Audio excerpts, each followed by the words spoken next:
So, good afternoon, ladies and gentlemen. Dobré odpoledne. Prosím, přikročíme k odpoledním dvěma. Good afternoon. We will continue with the two panels, and I would like to invite Mrs. Alexandra Leliet, who will be the chair of the next panel, and a precious guest who used to accompany the former she was the former Deputy Chief of Staff to the Secretary of State for Youth and Engagements in France, and now she works at the Rectorate of the Toulouse University. Next, I would like to ask as the speaker Ms. Dr. Anna Galovichova, now Mr. Grigory Mesezhnikov. I guess you see him quite often.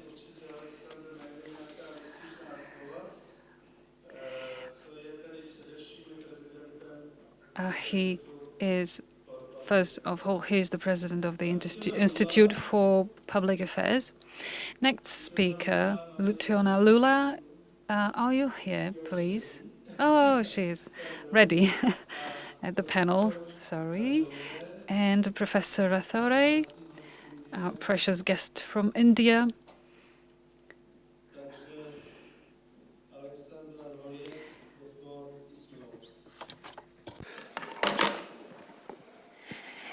Thank you, dear Ivo. I'm very pleased today to chair this panel on navigating the digital age. I will chair this panel as a French representative of a political party, the Mouvement Démocrate. It's a political party chaired by François Bayrou, the actual French Prime Minister. And François Bayrou always rooted the aim, the goals, the political goal and the European vision of our political party anchor really on the roots of European humanism. Funny story. In France, the actual Foreign Affairs Minister, Jean-Noël Barrot, was just before Minister in charge of European affairs. And before that, he was the Minister in charge of digital affairs. So that's really a good example and the proof that all these issues are really connected. Today, the threats we face are really not only military, not only political, but they are digital, cultural, and even emotional. I think internet gives us amazing freedom, but it also brings confusion, manipulation, and mistrust. As Democrats, we face a major question. How do we protect our open societies when truth itself is under attack? That's what this panel is about. We'll discuss how to spot fake news, how to stay free and respectful online, and how to build fair rules for tech and raise the next generation and the next responsible digital citizens. As Mario reminded us this morning, we are here today to find some practical and concrete solutions. And I'm pretty sure the panelists you will listen to will definitely handle the challenge. So we are here not only to think, but also to explore some very key areas on action. I mean, education through schools, universities, and even media, but also to find some frame, through laws, ethical charters, and so on, and to empower each of us to be active player. So now let me introduce our panelists. So we are pleased to welcome again Dr. Anna Galivochkova.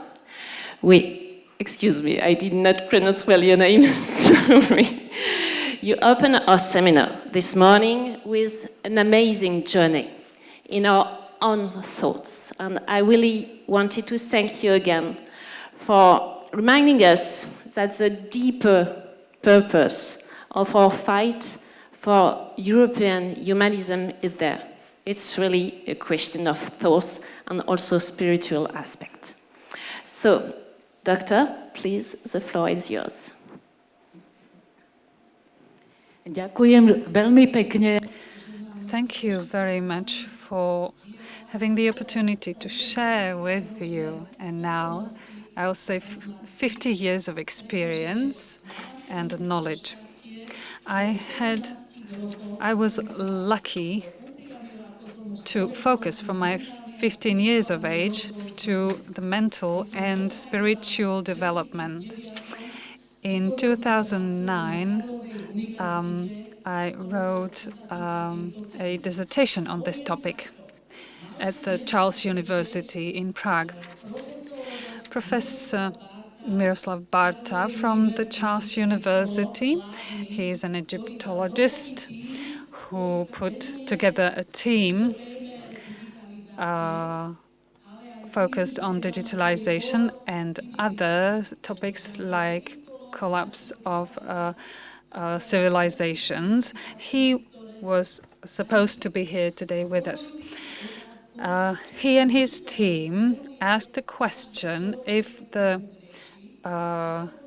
is a progress or a cycle in the development of civilizations, whether there is the beginning of the civilization on the green field, then the civilization thrives with nice palaces, universities, cultural institutions, and then it ends in a collapse, in war, and destruction of the city or the state, and it will be replaced by a new civilization starting to grow on a green field. So this is what they found. They came to the conclusion that there isn't a linear development or evolution, that we are wiser from century to century, but there are those cycles, and it is the power of our civilization. And our civilization became strong through the ability to communicate as one world and one human family. It is different to India in the Vedic times. What became the motto of the Vedic books and the presidency of the last year. It is different when we bear that only in our mind and we do communicate through IT technologies with our children, with other people. And Professor said that this will be the end of our civilization, and we see that it's not just about the joy using the IT technologies, that a grandmother can join her grandchildren across the world, but there are all the threats that have been mentioned. So what I would like to remind is the advice from my son, who discovered it alone. He said that in the past, people communicated through sending letters. And when someone wanted to send a letter, he had to find someone to write it. That would take 1 week. Then another week would take to send it. And then another we would take the response or write the response and to send it back. But today we can have instant responses to messages, the SMS. And my son, who is 50 today, he says that the whole all the time that he has known his friends, etc., he can see the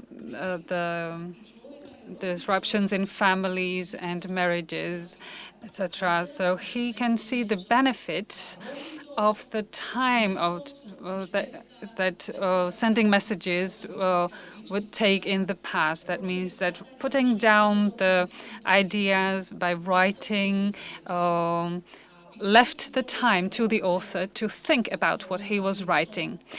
There were findings before the coronavirus in psychology, and discovering that half of the people in our civilization are in threat of depressions, and these are the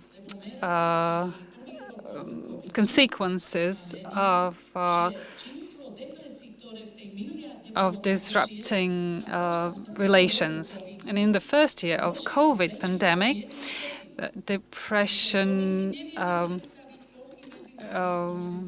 rose in 1/4 of the population, especially among young people. And it is linked to the use of IT technologies.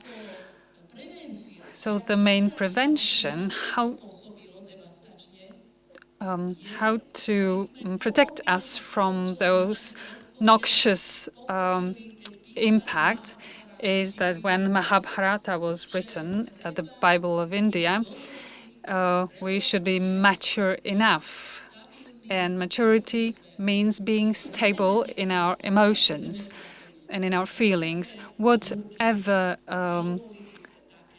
storms rage the world, we should keep calm and not getting blocked, being stable. So that is something that is very practical and that we can practice it every day.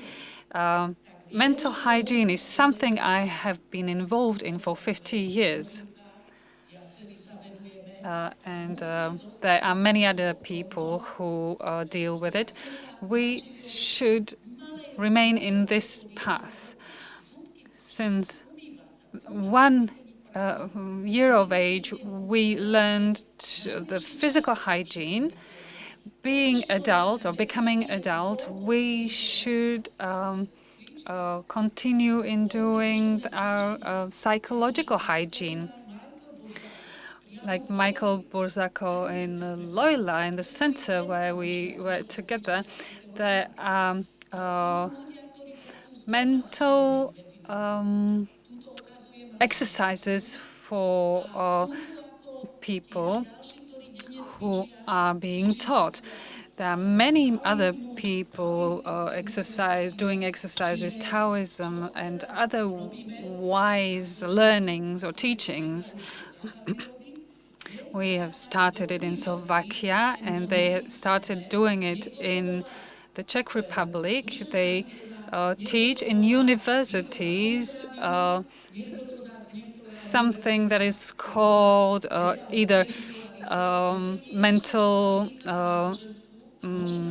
hygiene or mental exercises, and there aren't those religious hard edges. This is the message I wanted to transmit. Important and really easy tool to put in place. And even more when we read every day that more and more people, and more especially young people, use today artificial intelligence as a confidant, I definitely prefer your solution. Thank you. So next we welcome Grigory Mezeshnikov. Thank you. President of the Institute for Public Affairs. You're a leading expert on democratic resilience and you will help us think on how to rebuild trust in such time of disinformation. So please, Grigori. Thank you very much. It's my big pleasure to be here. Thank you to Institute of European Democrats for inviting me to share some of my ideas and opinions. It's not my first time, by the way, to speak on the events organized by this institute. It's at least third time. I will use the privilege to speak in the language, in the national language of Slovak Republic. Takže prejdem na... So I have transited to Slovak language. I'm very pleased that I'm here at this conference.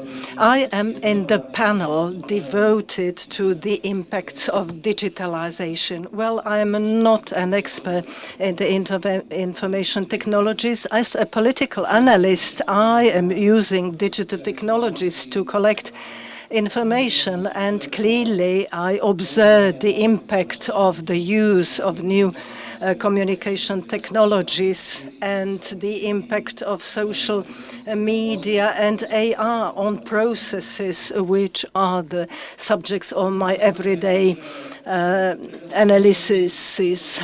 And I have to say that during the recent decades, it seems there doesn't exist one relevant area of the humankind where the information technologies progress would not lead to improvements, higher efficiency, better conditions for human life and their conditions. But just like you, Madam, has mentioned, they bring the danger and risks, fake news, disinformation campaigns, and the contents which have potential rather to worsen the situation.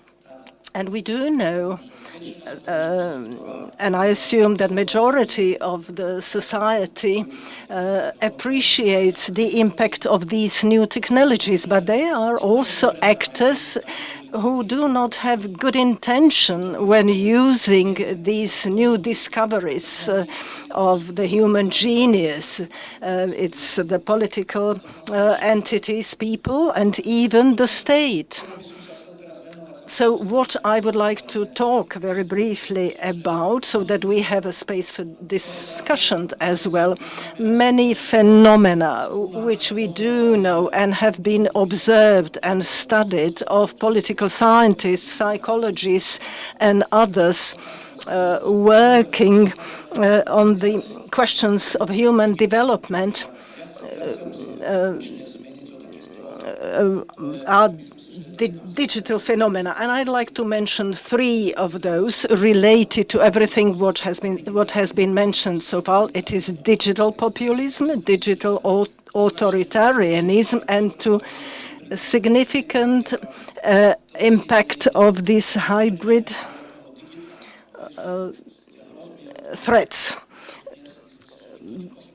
Nobody thinks that these threats are not dangerous, as we have societies based on certain values, human rights, democracy, rule of law, humanism, tolerance to belief, ethnical coexistence, and so on. So when we base our society on these phenomena, and this is our aim. So we do want to reproduce the conditions so that this type of society will continue to live.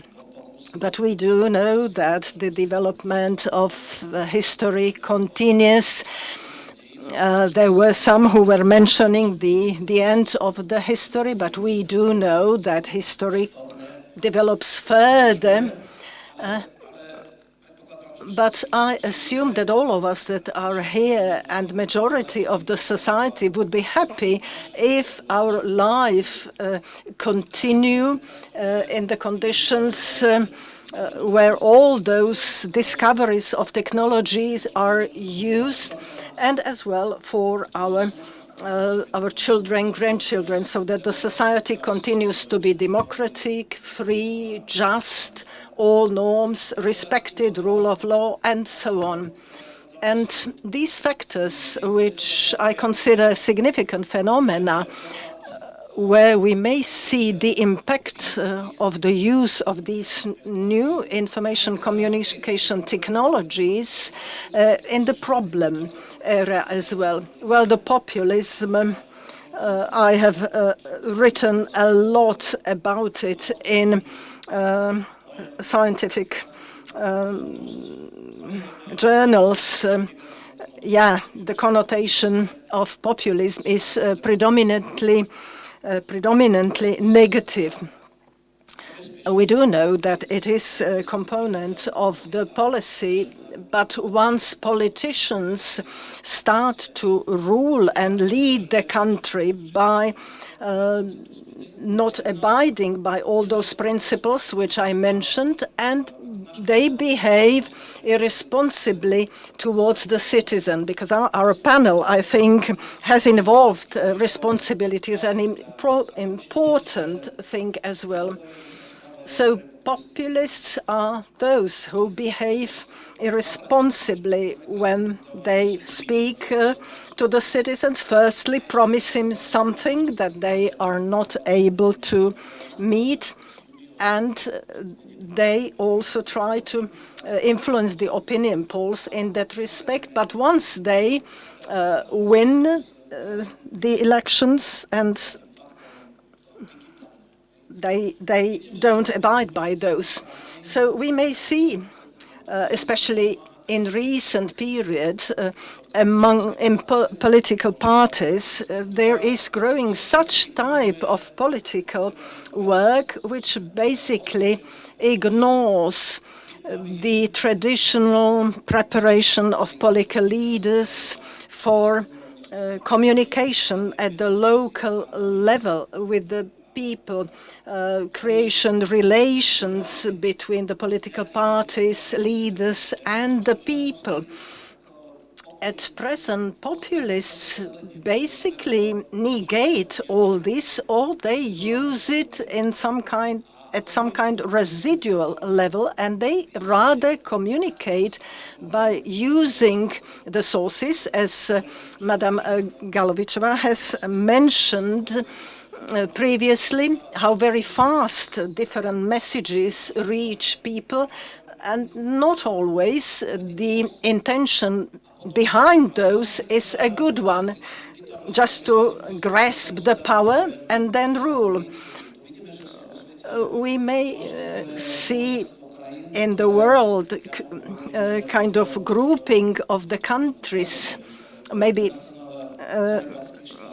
kind of international of the rogue states, the countries which behave towards their citizen as well by not respecting their human rights, not abiding by rule of law, and support each other in their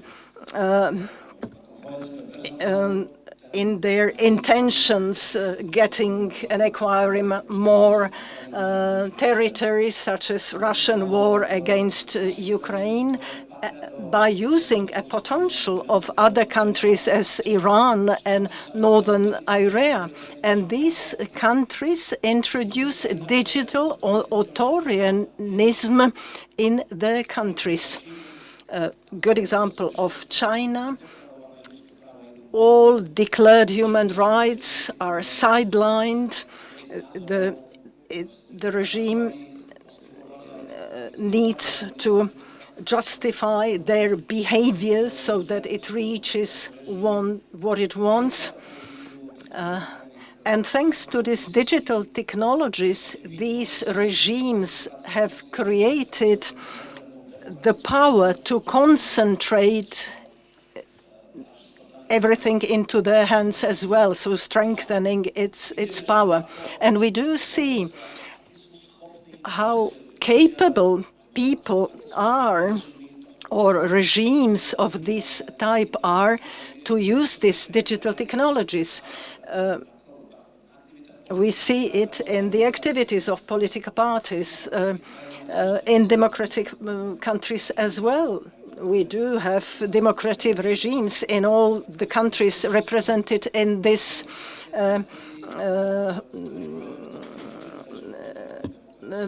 facilities, but we see that the problems may arise if these authoritative parties get to power. I may speak of my own country, which is under the roof of political forces at the moment, which in their work use the elements of authoritarianism. And the third element, I think it's most visible combination of the problematic political steps, populism and authoritarianism. Everything which is seen is in these hybrid threats is even stronger in digital environment. Communication between the recipients and producers, using of the information campaign, abuse of disinformation contents, creation of conditions so the actors are able to communicate amongst themselves at the national level. I wouldn't wish to be understood as me kind of informing about these disinformation technologies, that we should forget about those, even those worries from the AI, I think are to a certain level exaggerated. The experience shows that there are, however, forces which would like to abuse these all discoveries for some toxic aims. And the call upon Democrats, for the decent part of society, to introduce such mechanism, such as responsibility, for example, so that actors, democratic policies, business community, the actors in this very environment of these digital technologies should adjust their activities, also regulatory mechanism, in such a way so that these technologies may not be used against all those possible positive principles and norms, and so that the political storm which has resulted from these other activities would not lead to catastrophe, but rather collection of the experience and correction of the damage so far. Thank you for being such a great architect, because you're really an architect taking into account all the different forces to build very strong basement walls to resist storms, but still being a place where people can be happy. So thank you for such a good works. So now I will ask Luciana Lula to take the floor. So Luciana, she's the founder of the Erasmus Student Network from Albania. Luciana, you will bring the voice of European youth, but not only youth, also youth women. Why do I precise women? It's because in 2024, there was a survey conducted by the European Commission, which reveals that 36% of young people in the EU are actively verifying online content. Good point. But it also showed that 73% of young women aged 16 to 29 have least basic digital skills, which is more than for young men who are only 69. And just before giving you the floor, I'd like to quote Simone Weil. She's still today powerful inspiration for Europe, but also a symbol of fight for stronger presence of women in public and political life. And Simone Weil said once, "Let us not turn away from the youth, On the contrary, let us listen to them for what they are telling us and what tomorrow will be made of. So please, Luciana, you have a microphone there. Thank you, Alexandra. It's a great honor to be here and try to present the voice of young people that we work with as a youth organization and an organization for youth, also by the Albanian legal definition when we were established as a branch of ESN International in September 2019. The topic is quite important for all of us, and it's a topic that covers all part of society, so it's not a monopoly of young people, even though for the first time in the history of mankind we have Gen Z, which is the first digitally native generation that was born with technology being there. The next decade brings enormous potential, but it also presents unique challenges for Europe. And I would like to also put a kind reminder out there that we should keep in mind when using terminology and consider Europe with its full potential and mosaic. And I will bring some statistics comparing the political EU and the Western Balkan, both as political concepts. So it's just to clarify the statistics. It's not a comparison like a general misunderstanding Europe versus Western Balkans, but it's these two regional realities somehow, a micro-region and the political EU.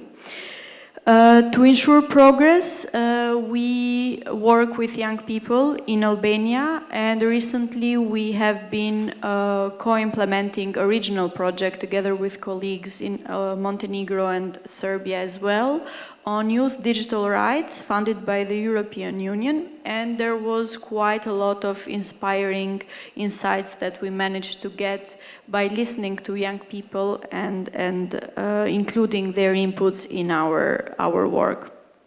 First point that young people care about is the fake news epidemic of digital age. It doesn't only erode trust and undermine informed decision-making, but it also poses threats to misinformation and disinformation.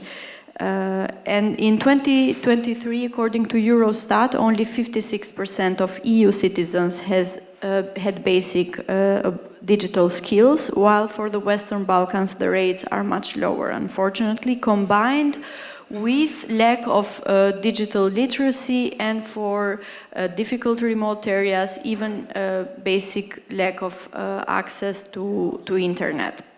So to combat this, one of the main recommendations from young people for policy making was prioritization of media literacy, not just in education. Education is crucial also for the work that we do, but through the lifelong learning programs.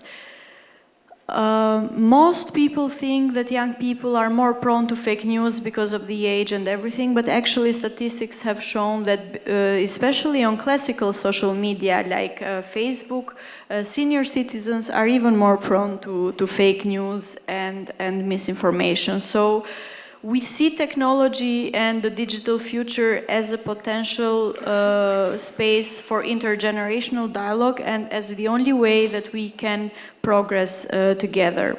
Second, the second concern of young people is freedom and responsibility. Online spaces should celebrate the right of free expression and foster respect.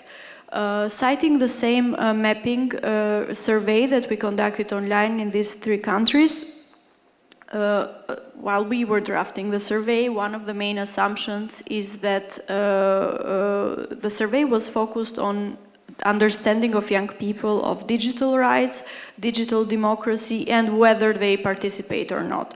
So together with the research team, we were drafting the questions, and one of the assumptions, unfortunately, it's not 100% evitable to have some assumptions when you do research, is that most probably young people would see uninterest in political developments as a barrier to digital political participation. Actually, it's not that.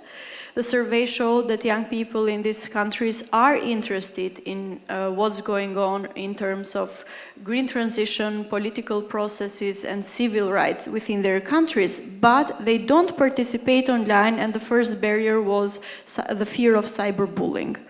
So, and this was most prominent to those young people from 18 to 2022. They are very afraid of this cyberbullying and hate speech. Therefore, the policies must protect freedom of speech and include young people in drafting these policies so that they are best effective in order to provide the digital space to be safe for young people, not just for dummy scrolling or for entertainment purposes, but that they use this potential to fulfill their participation in the digital sphere as well. The third point is rules for technology and its ethical use, that it goes in line with the second, because technology is a tool that the human genius invented to elevate humanity and not to be exploited by it. So I believe, and based on the work we do, we need ethical guidelines and regulations to ensure responsible tech use. And once again, I'm an EU enthusiast. European Commission has proven to be in the forefront with the AI Act. The AI Act aims to ensure transparency, accountability, and fairness in AI applications, especially in learning, education, and vocational training, which is crucial for young people. However, in the Western Balkans, this realm is still in its infancy, and most countries lack regulatory frameworks in terms of AI systems. Of course, efforts are underway alongside alignment with EU integration process, and this field will of course adhere to the requirements, but it's not something coming genuinely from internally or locally from the realities. Therefore, there is a greater need in these regulatory frameworks in the region, and alongside with greater need for digital infrastructure investment as well. The last point that I wanted to bring here in the perspective of young people is how we can all learn to be digital citizens. It's something new for all of us. For young people who are born in the digital reality, being present there, maybe it's easier and they can fast-paced learn it, but still the need is for the entire society. Because digital citizenship is not only an option, it's fundamental now. And educational policies must integrate lessons on online safety, privacy, and responsible behavior. One of the other hats that I have is that during my work with ESN, I also cover sometimes communication of EU projects. And I have noticed that people, especially young people, are very tired of buzzwords and big words. They require humble communication and more concrete insights if we want to grab their attention. And citing the same survey that we did in Albania, Montenegro, and Serbia, we noticed that 80% of young people interviewed believe their digital rights are as important as their physical rights, but only 40% understand what it truly means to have digital rights and what the concept entails, alongside with digital democracy. So there is a need here, urgent need for educational initiatives that bridge the gap between information, awareness, and deeper understanding if we really want to not just navigate through this transition in history, but build a foundation stone for our digital future. And this brings me to the final point and the question that I believe we all wonder: what kind of digital future do we envision? And we truly believe that the future, the digital future, belongs to the youth being a meaningful part of policy making and using this momentum for the entire societal and intergenerational dialogue, that we can make use of not just being part of the table as young people, but creating ourselves tables for discussion, dialogue, and to shape future policy making. So let's create together future citizens that shall elevate humanity in the digital realm, united and bold. Thank you. Thank you, Luciana, and you're definitely, yes, it's true, you can applaud. You're definitely the proof, yeah, that your presence here is not a kind of a youth-washing operation.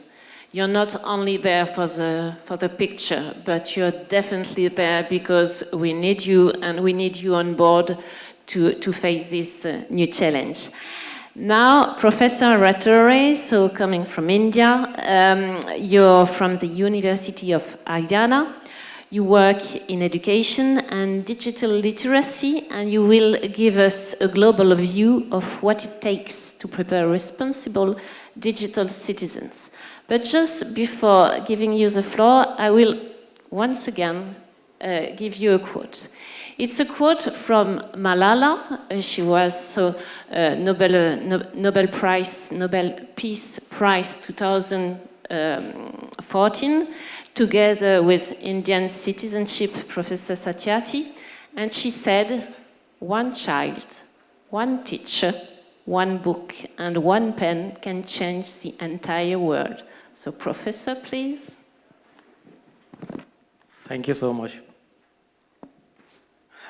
At the outset, I would like to extend my heartfelt thanks to the Institute of European Democrats, then the Slovak Indian Friendship Society, and especially my sister, Dr. Anna, for giving me this opportunity to come all the way from India and share my views. Before going to exactly on the digital era, I would like to draw some parallels with the digital era, along with some words actually. They are not the buzzwords actually. During the conversation from the morning, you might have heard 2-3 times at least about the spirituality. So being part from India, not a very philosophical one, because from the morning it is being stated that some practical aspect, some practical solution to come out.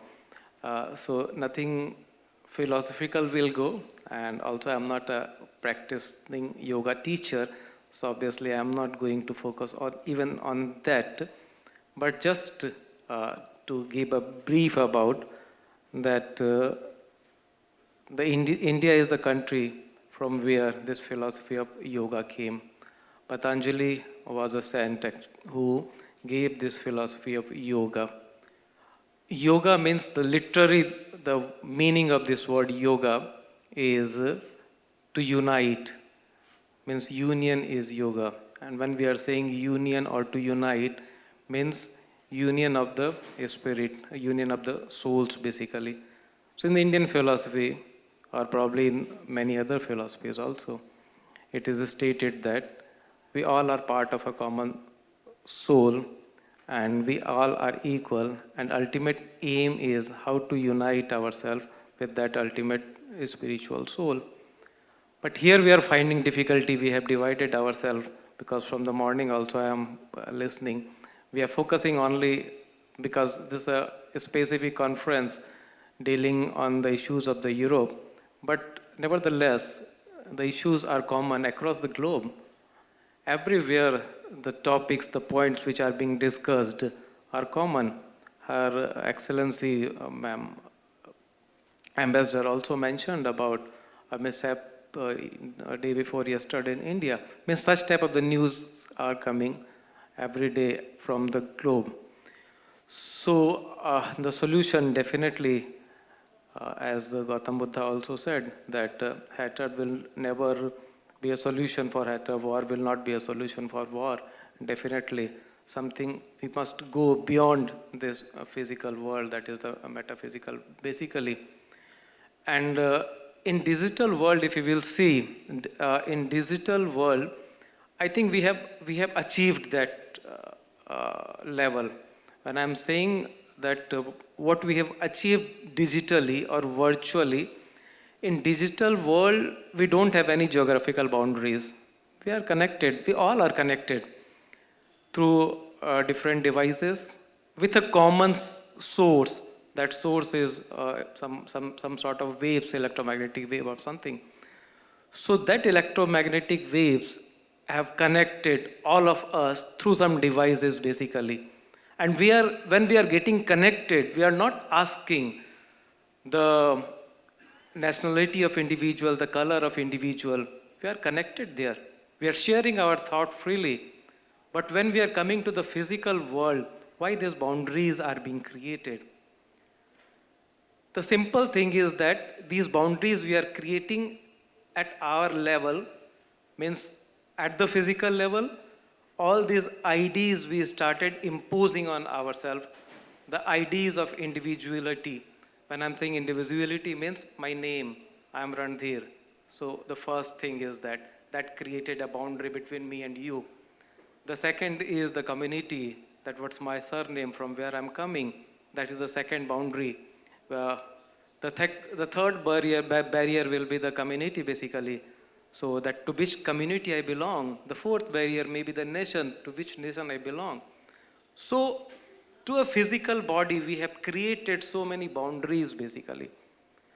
And these boundaries are ultimately, or these barriers are ultimately preventing us to get united. So this is the physical body actually.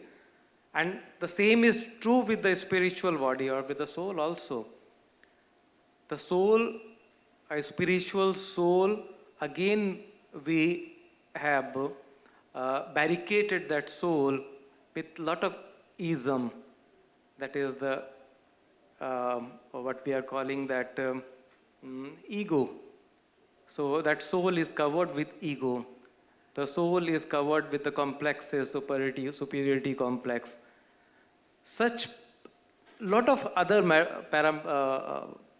materialistic words are there, which just are barricading this soul also. So what actually we did over a period of time, not only to this physical body, but to our soul also, we have barricaded that. Now the question is that I started that we must practice yoga. And yoga, when I'm saying yoga, I'm repeating it just to unite with other. But if so many barriers are there, where is the question of getting united? So again, from the, I should say, the Hindu philosophy, or that is also accepted in the Buddhism also, a concept came, and that concept was Brahma Vihar. And that Brahma Vihar actually lies on four fundamental principles. And these four fundamental principles, basically, I will say that these fundamental principles are the login credentials to get connected with everyone. In the in the digital world, when we want to get connected, what we need basically? The first, we need internet connection. Second, we need some login ID. We need some password basically. If you are having these 2-3 things, definitely we are get connected on www, that is World Wide Web. Similarly, if we want to get connected spiritually, we want that all souls, irrespective of geographical boundaries, needs to be connected together. What are those credentials? What are those passwords actually which allows individual to get connected or to get united? So the term I was using was Brahma Vihar, and Brahma Vihar, I'm repeating, it's used in Hinduism as well as in Buddhism. So the first key or the first password of Brahma Vihar is Maitri. Maitri is a universal friendship. So once we start practicing universal friendship, automatically the term that ego, when the word friendship is there, there is no competition between you and me. There is only cooperation between you and me. So the first keyword actually which comes here, that keyword is your Maitri, friendship. The second keyword, these again, just to clarify, these four keywords, these four Brahma Vihars are the words given by Gautam Buddha. They are part of Hindu philosophy also. I am just repeating them. The first I said Maitri, the second is Karuna. Karuna is compassion. Compassion means, or you can say empathy, that you put your leg in others' shoe basically. Just understand that what the other person is feeling. Once we start behaving at that particular level, and once we start navigating at the thought process of the second person's level, but definitely lot of tranquility will come in our mind. So that part, the second part, I just remember a very short story. Everybody might have heard about Mother Teresa. Mother Teresa did some wonderful work in India. She made India her motherland in a way. So Mother Teresa was basically working in India, in one part of India, for the patients who were suffering from the leprosy. And generally nobody was touching the persons who were suffering from this diseased leprosy. So one day, a person who was suffering, one old person was suffering from the leprosy, discarded by his family, discarded by the society, was lying somewhere. The Mother Teresa came to that person and she picked him. She cleaned his wound. She embraced her. The person was overjoyed and he asked, Mother, even my family discarded me. But what is that bond actually which connects you and me? Mother replied that we both are part of same Almighty God. Means we both are the souls, and the ultimate soul is that is spiritual soul. So that these souls are connected like that way. So once we go in that level, means we go to the level of empathy. So this is the second keyword. The third keyword is mudita. Mudita is again a Hindi or Sanskrit word. The mudita means that to enjoy the joy of other. Generally, we are not doing that. When we are celebrating, means we achieved something, we celebrate in a closed group. Only in the few occasions, for example, 31st December, 1st January, these are some public days where collectively we are doing that. But that can be practiced in each and every short, sweet moments whenever somebody is in joy. Just join the joy of that individual. That is the third keyword to get connected in this physical world. Now the fourth one is upeksha. And this upeksha is to just accept that we will not be disturbed from any external thought or any external action. That is I think one of the biggest thing definitely that will come out from the practice. Somebody says us and we immediately react on that, because most of us are with a scientific background. We know that Sir Newton gives us a law that every action, there must be a reaction. So immediately we start reacting, but it should not happen in that way actually. So if we are not reacting to whatever action which is coming to us, so definitely that term which I used earlier, ego, that ego will disappear automatically. So basically these are the four keywords. These are the four passwords. If we practice these four keywords, if we practice this four password, definitely we can connect to the ultimate soul. If again I'm repeating, if virtually we can get connected, why not physically? Physically, again, we are having similar type of the infrastructure which we are having digitally. Digitally, if we want to get connected, what we need, as I mentioned, we need some radio waves basically. We need some switches, routers, some Wi-Fi system, something like that. So this digital system connects digital devices like that. That means this in the physical world also the same thing is there. The same type of waves are also there.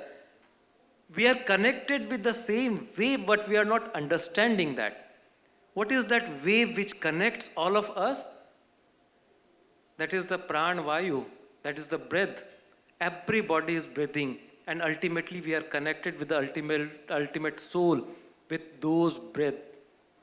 Everybody is inhaling the oxygen and exhaling the carbon dioxide. This is scientifically proved. So this is the common point basically. So when I'm saying that if digitally we have a system, that system is a Wi-Fi system, or let's a switch which is connecting a device with internet. So in physical world also, these lungs are basically connecting us with that ultimate energy.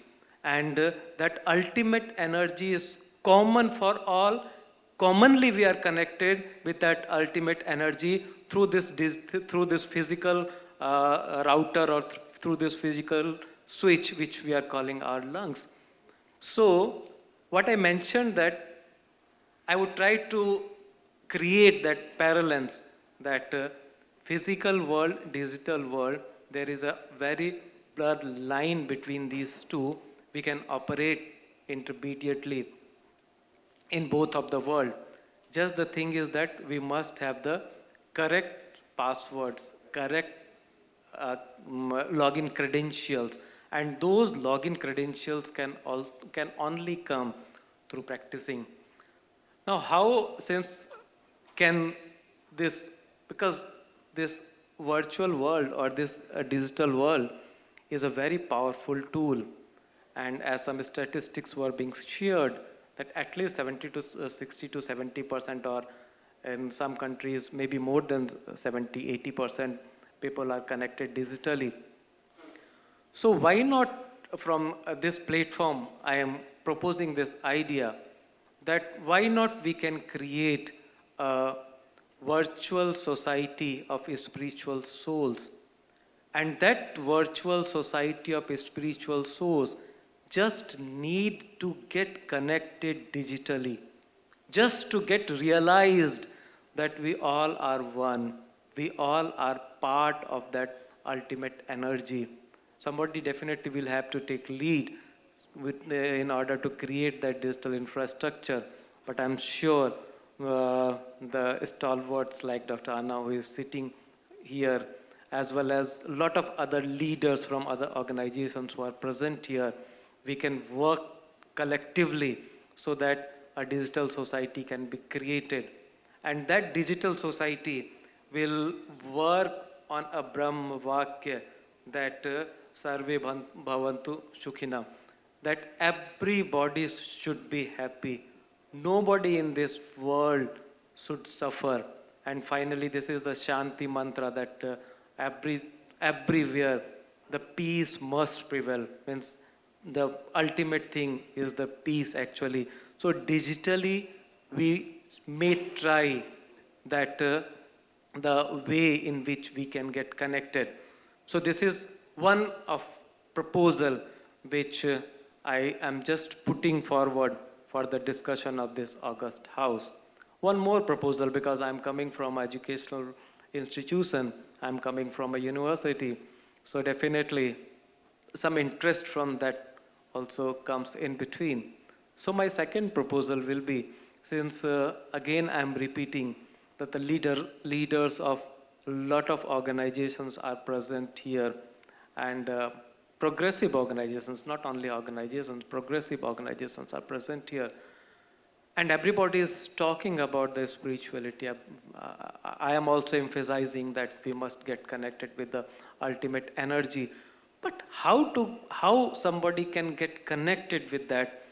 What is the guided way of doing that? For that, I propose that if suppose we can develop some protocols, those protocols can be designed or developed based on the best philosophy which is available across the religions.